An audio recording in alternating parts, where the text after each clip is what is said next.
KBC में करोड़पति पति। सूरज के जीवन का एक ही फंडा था कि मेहनत तो गधा भी करता है, घर बैठे जो कमाए समझदार वही होता है। इसीलिए उसने कभी नौकरी ही नहीं ढूंढी। इस बात से हालांकि उसकी पत्नी शिखा बिल्कुल भी अग्री नहीं करती थी, पर फिर भी सूरज को समझाना बेकार था। टीवी में कैसे बनोगे करोड़पति का ऐड देखकर उसे लगा कि बस अब तो घर बैठे ही वो करोड़पति बन सकता है, और उसके पीछे उसने अपने सारे सोर्सेस एक्टिव कर दिए। 2 हफ्ते में उसके कलीग के साले के पड़ोसी के बेटे का सोर्स निकलता है जो कि उसे शो में पहुंचा सकता है, और सूरज उससे मिलने चला जाता है। अच्छा, तो हमें मुकेश जी बता रहे थे कि आप हमें शो में पहुंचा सकते हैं। हाँ, उसमें कोई तकलीफ नहीं है। मैं कल अगर कोशिश करूँ तो इसी महीने में आपका नंबर आ जाएगा। अरे ये तो बहुत बढ़िया हो गया। अच्छा, वो सिलेबस और क्वेश्चन पेपर का कोई जुगाड़ है क्या? हैं? उसका तो कोई जुगाड़ नहीं है। तो वो वाकई में कुछ भी पूछ सकते हैं? हाँ, वो तो बच्चन जी पर है, जो पढ़ते हैं वो पूछ लेते हैं। पहली कोशिश फेल होने पर अब सूरज के सामने एक बहुत बड़ा सवाल था कि आखिर जवाब कहाँ से लाए। तब शिखा ने एक सजेशन दिया, क्यों ना सूरज अपने चचेरे भाई सुमित से मदद मांगे, जो कि यूपीएससी की तैयारी कर रहा था।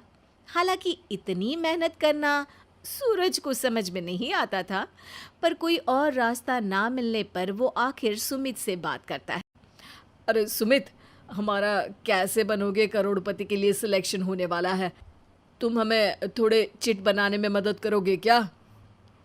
अरे भैया, चिट बनाए तो सालों हो गए, उसमें हमारा एक्सपर्टीज नहीं है, बल्कि आप बोलो तो हम आपकी पढ़ने में ज़रूर मदद कर सकते हैं।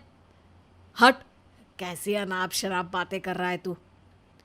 सूरज ने सुमित को मना तो कर दिया था, पर तैयारी करने के सिवाय कोई चारा उसे दिख भी नहीं रहा था, खासकर जब 12 के पेपर लीक करने के एक्सपर्ट शुक्ला जो भी हाथ जोड़ लेते हैं। आखिर सूरज को सुमित के पास जाना ही पड़ा, और उसने सुमित और शिखा से वादा किया कि वो बहुत मेहनत करेगा। 1 महीने की तैयारी के बाद फाइनल हुआ कि शो से 1 हफ्ते पहले एक ट्रायल खेला जाएगा, जहां पर सारे रिश्तेदार ऑडियंस की जगह पर होंगे और शिखा सवाल पूछेगी। दूर दराज से भी रिश्तेदार आकर हाजिर हो गए देखने कि आखिर कैसे बनेगा सुमित करोड़पति।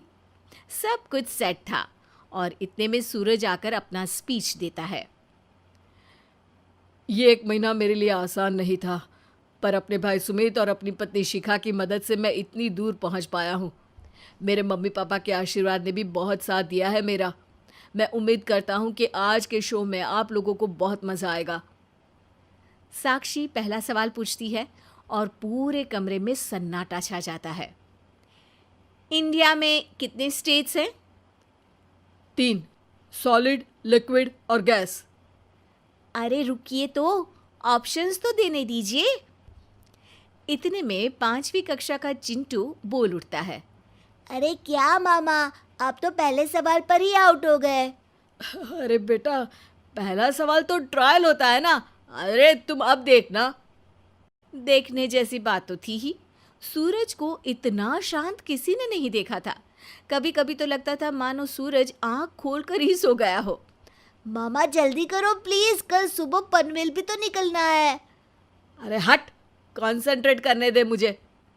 3 सवाल में 3 लाइफलाइन खत्म हो चुकी थी, और अब चौथे सवाल पर भी सूरज का मौन नहीं टूटा। पर सूरज अभी भी हार मानने को तैयार नहीं था। उधर हर कोई सूरज को छोड़ सुमित को देख रहे थे। आखिर सुमित ने ही तो पढ़ाया था सूरज को। गजब बेइज्जती है यार। अरे बेटा, तो बाप का, दादा का, भाई का, सबका नाम बुड़वाएगा।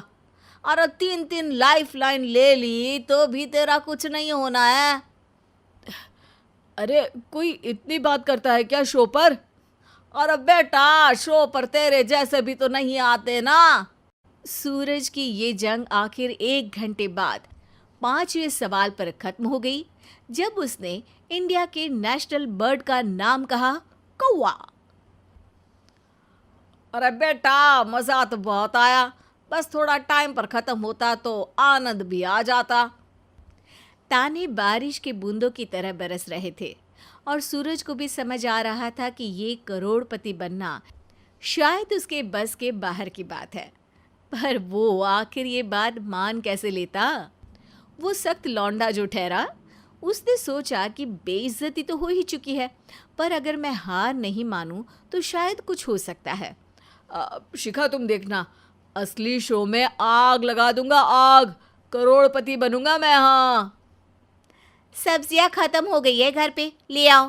पहले पति बन जाओ, फिर करोड़पति बनना। अरे गजब बेइज्जती है यार। बेटा, अभी तो घर पर ही हुई है, 1 हफ्ते में तो तुम देश के सामने करवा कर आओगे। वैसे जब टीवी पर जाओ ना, तो बस अपने मम्मी का ही नाम लेना, ठीक है?